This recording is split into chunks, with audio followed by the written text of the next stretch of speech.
Thanks for coming down today, Peter. It's like Sure. Short Studios. Obviously, we quickly touched base on the phone the other day, mentioning about this calling in that you had done to do with the heritage listed building here that's obviously proposing for demolition. Can you tell the public basically at home how that works, what the calling in is, what that every councillor has their right to do this process? Because I'm sure most people like me have no idea what that means.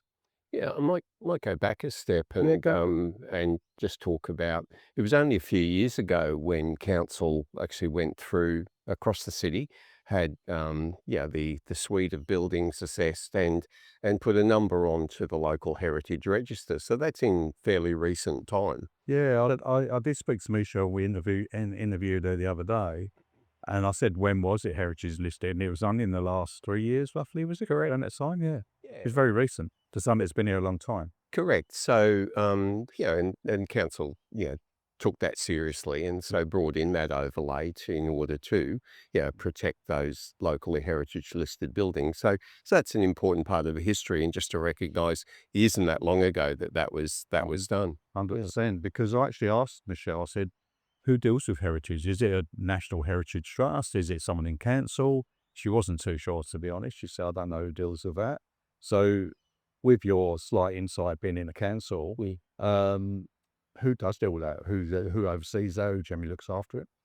There's different thresholds, and I'm not the heritage expert, No, of course. believe me, But but you with might, my might knowledge, becoming a part-time expert in council as you yeah. do, there are things that are of national heritage, state and local, so they depend on a threshold. So there are heritage experts properly trained that assess, whether it's buildings, structures, artifacts, etc., to rate them accordingly. So these buildings are on the local heritage register. Whereas Willard's Farm, for example, is on the State Heritage Register. Trust is equally protected.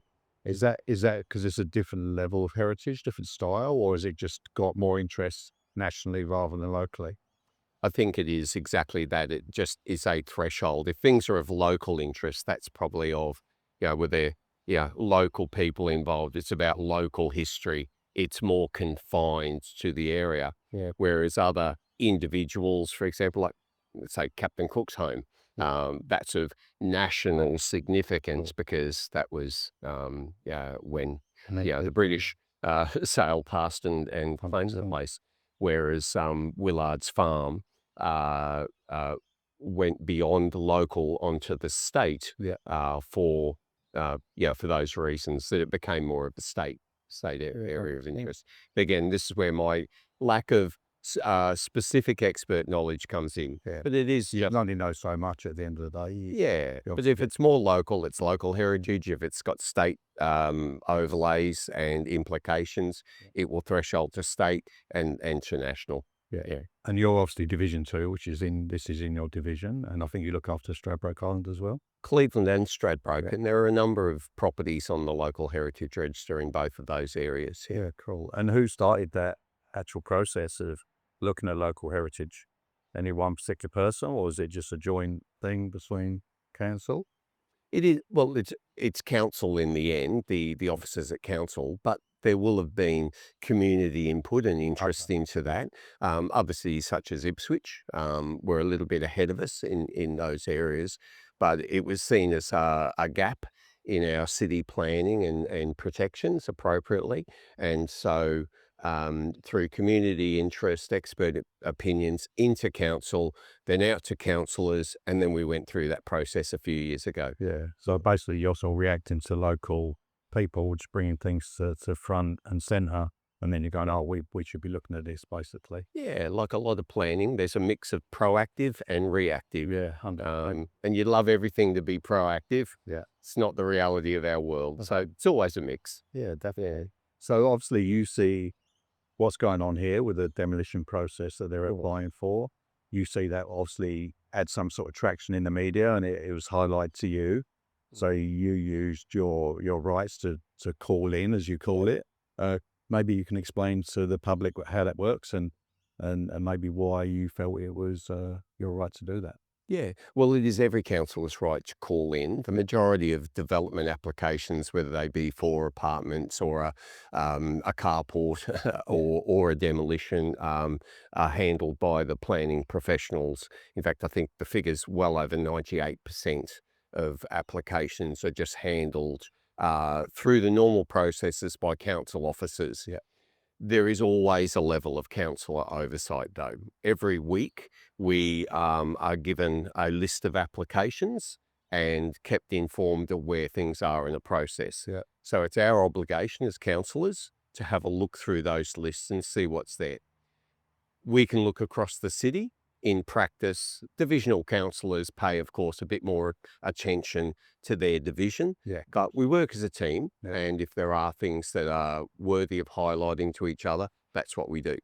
So in this case, that awareness of our order or a application for demolition of a heritage property, you don't get those every day. Of course. So that jumped out of the page at me. So I was aware of it already and asked officers for some information. Of course. Absolutely normal process. Yeah. I knew just from my experience within our community, this is important to people. Yeah. And so I believe that the confidence in the process, which is important, would be elevated if I called it in just to show the community, well, that spotlight is on it. There's nothing to hide here. And I thought that was going to be useful for both councillors, but more importantly, the community. And it's the confidence of the community in development processes. A demolition of a heritage property certainly thresholded in my mind. 100%. Yeah, definitely.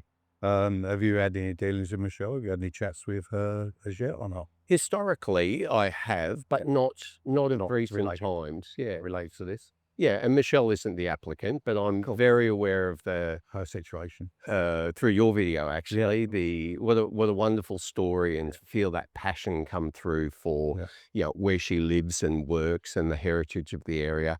You couldn't help but be touched by that. 100%. But that was the whole idea of the channel for us, is to highlight stories like this, not necessarily, a current affair style, but just to get people's stories across and let community know, what their story is. And it wasn't necessarily highlighting the heritage thing. It was just as much about Michelle's story. In the style of business she runs here, it's very unique, it's very different. And there's not this sort of stuff around that locally, you know what I mean? Which made quite clearly when we come down and filmed one of her live drawing classes that two of the girls come from Logan, Beanley area. So that's quite a way out of the area. And it shows how some of these sort of businesses can attract people to the area. And she said there was only two options she found, one in the city and one here. She said this was a nicer drive. So it's impressive that obviously she's attracting people from outside the area to do this sort of style of classes. It's a wonderful, unique business, and I'm certainly aware of that aspect of it too. As the economic development spokesperson of the city, that's another overlay that I value.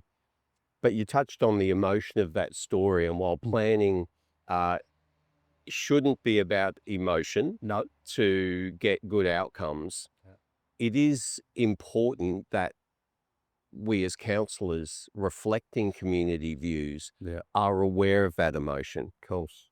Because if people feel passionately about something, whether they want to protect something or develop something or have opportunities, that is important for us as councillors to know. And back to the call in, I knew that the heritage overlay and the passion and the importance that a great section of our community feel, they would value the fact that there was that extra layer of attention. The process is still the process, but I'm hoping people feel more confident in being able to peer into that process a little bit more fulsomely. Yeah, definitely, 100%. I mean, obviously, we all understand that we understand there's progress, a lot more people living in the area, and we do need more buildings. We are struggling for people to live somewhere. But, with, the PDA being announced at 8,000 homes in South Thornlands, that's a massive development. So the way I've viewed it, why do we need to build on small sections like this, even if they are a bit in disrepair? It just we need to preserve that heritage as sort of listing area. I noticed there's a few sort of older buildings around this corner, around the RSL. Yep. I noticed there's the beauty therapy place at the back, Yep. and the old shed on the corner opposite Arabica Cafe. Yep. So it seems like a bit of a heritage around this corner. Do you know much about this stuff? And obviously you've got the Grand View, the courthouse, the few old buildings on the left there on the way to the courthouse. Do you know much about the history around here, or? Again, I'm not the history or heritage expert. So you probably know a lot more than me. I do, and including, say, like the old schoolhouse gallery and the station master's cottage that is down at Linear Park. There was heritage elements there, but those properties have been moved. So I know They lose that their heritage a little bit, I think, when it, happens, it doesn't it? diminishes it, but doesn't necessarily take it away. No. But they're the things. And what I've also learned is just because things are older Yeah. and quaint and to someone's liking, Of course. it doesn't mean they've got heritage They've got, attached. they've got history, yeah. That's just our opinion. Yeah, cool. Yeah. Heritage is very much, it's a technical expert assessment. Clearly, there's some sort of heritage trail through this area, through this section of the street. Yeah. With this and obviously the bits called courthouse and stuff like that. Maybe just finish off what you know about the heritage and the history through this section of the road, Gurlip. I was under the impression that maybe, did the railway line come further down here at some point? Yeah, it came. Where came did it through. finish, do you know? Or? I think it went all the way out to the point. Oh, really? Yeah. Because obviously the shipping coming in with the commercial stuff, I guess, like goods being unloaded back in. I mean, people are talking about sugar cane and all sorts of things crazy, isn't it? in the area.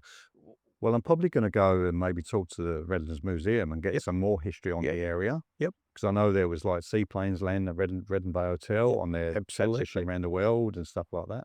Well, it was near the Grand View, of course, that Governor Gibbs first came ashore. This was going to be the capital of Queensland, but it was a little muddy when they came ashore. So It's amazing. But that's the things we need to highlight, because there's obviously a lot of history in Cleveland or in the Redlands itself, but probably maybe more prominent in Cleveland. But we need to get those stories out there and tell people where they live and what's been going on in the history. And because I had no idea, like my mate said about the seaplanes landing at Ready Bay, it's in the museum. So I had no idea. But I've lived here 21 years, never heard that before. There's some little stories out there. I think we're all guilty of it, aren't we? Yeah, that 100%. we're in our own Of lives, course we are. and it's usually later in life I find that people start to look back, whether it's their own families or the Reminisce on history stuff. of an area.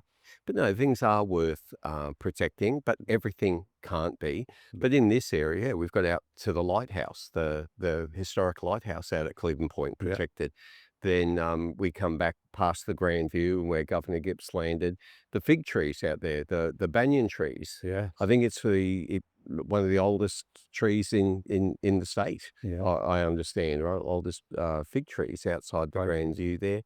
Then through the Heritage Building Precinct at Linear Park, and then we come back through to here. So, and obviously from here on in, it seems a lot newer this side of Cleveland.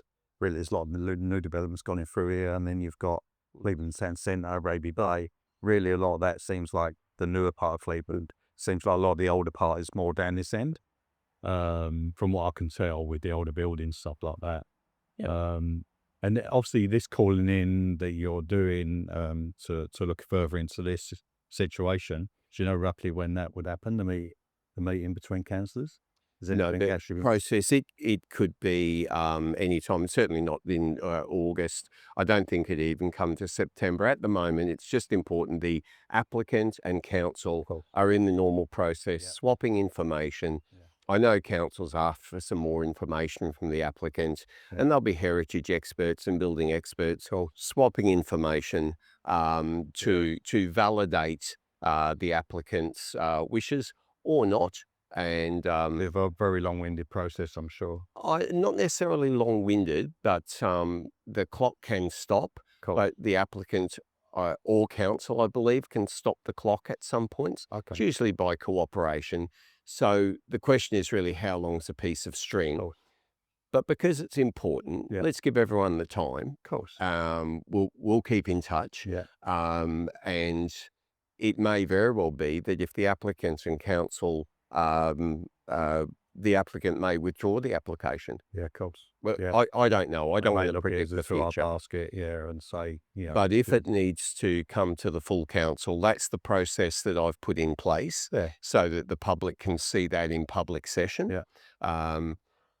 But I do want to remind people it's not a emotional decision. Councillors can't make decisions based on emotion. of course. But Very community views and input and values are certainly an overlay. Yeah. But at the end of the day, this will be informed Yeah. by building experts, heritage experts, and of Mm, course, public opinion and And so it views. should be, yeah, of course. And so it should be. But all that goes in the pot. And then if it comes to a full council meeting, which it is intended to at the moment, Yeah. then the 11 councillors make a decision. Yeah, cool. Yeah. All right. In the public view. Yeah, Yeah. great. Yeah. Well, at least it's all out there now, and with extra videos like this, obviously the story gets wider and more people understand what's going on. I'm very happy I made the decision to call it in. It was the right decision. Thanks to the, And in some ways, that's further highlighted it, Yep. which is also a good thing because my motivation was to help the community confidence in the planning process Yeah. and a unique one. and I'm sure there's lots of people that are probably disgruntled with this sort of stuff that does go on. And it's like all this stuff, especially on Facebook groups, everyone's saying their piece. No one knows the true story. No one does the digging to see what's going on and what the real story is. And that's the frustrating part about those Facebook groups. It must be for you guys as well, because you got all these people slating, councillors and MPs and going, "Oh, you've done nothing," or "You haven't done this. Where was such and such when this was going on?" And no one knows what's going behind the scenes. It's just their personal opinion. But that's trying to highlight stories to get more of the real truth behind the story and explain what you guys really are doing. It's true. Planning is complex, full stop. Of course, it would be. And the whole southeast corner is under fair growth. Redlands, believe it or not, is growing the very slowest Oh, really? in southeast Queensland. But that's the stats that people need to hear because nobody knows this stuff.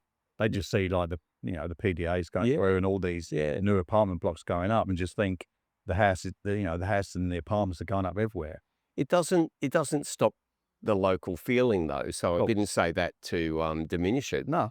Just puts it a bit of perspective that Yeah. in Ipswich and Logan and Moreton, wow, there's a real fast growth. So a lot of impacts. Most people with planning are frustrated with the infrastructure. Yeah. And infrastructure, of course, councils provide about 70% of infrastructure Right. with 3 cents of the taxation dollar. Right. So as a council, we think that's really unfair on ratepayers, or all councils across the state do. Yeah. And we expect the state and the federal government should be helping to deliver a lot more local infrastructure. Yeah. Because if we are accepting growth or being made to accept growth in some ways, Yeah. I find most people are okay with that as long as there's the supporting infrastructure. So the lifestyles are protected. I think council had a big say or big involvement in the Panorama extension, didn't they? Was that a council project, I believe, or have I got it wrong? So They're from the hospital going up to. oh, that is council That was a project. council project, Absolutely. which was done far quicker than the bloody government thing down at. And where the good point. council and ratepayers, because when we say council, it's you and me. Yeah, cool. It's us. It's you and me. We'll pay our taxes. Well, I sort of do. Well, even when we say state or federal, that's still you and me paying. Cool. So Sound money. it's just looking to share the love and share the load. And certainly I think ratepayers and local communities, we can be rightfully a bit disappointed and upset that we're paying more than our fair share. And everyone at the minute is obviously moaning about, obviously we've already got the highest rates in the Redlands. Now there's another increase. Yeah. So obviously it's probably got people up in the air a little bit as well, So that sort of Look, stuff. it's great that we've got a engaged community, but I do ask people to inform themselves because it's a much better conversation if we're talking with a little bit of A little bit of knowledge. Yeah. knowledge, Yeah. to go with the emotion and the opinion. But 100%. let's never lose emotion and opinion. That's important too. Definitely, 100%. Cheers, Peter. I really appreciate your time this You're morning. welcome. Okay, thank It you. was a great conversation.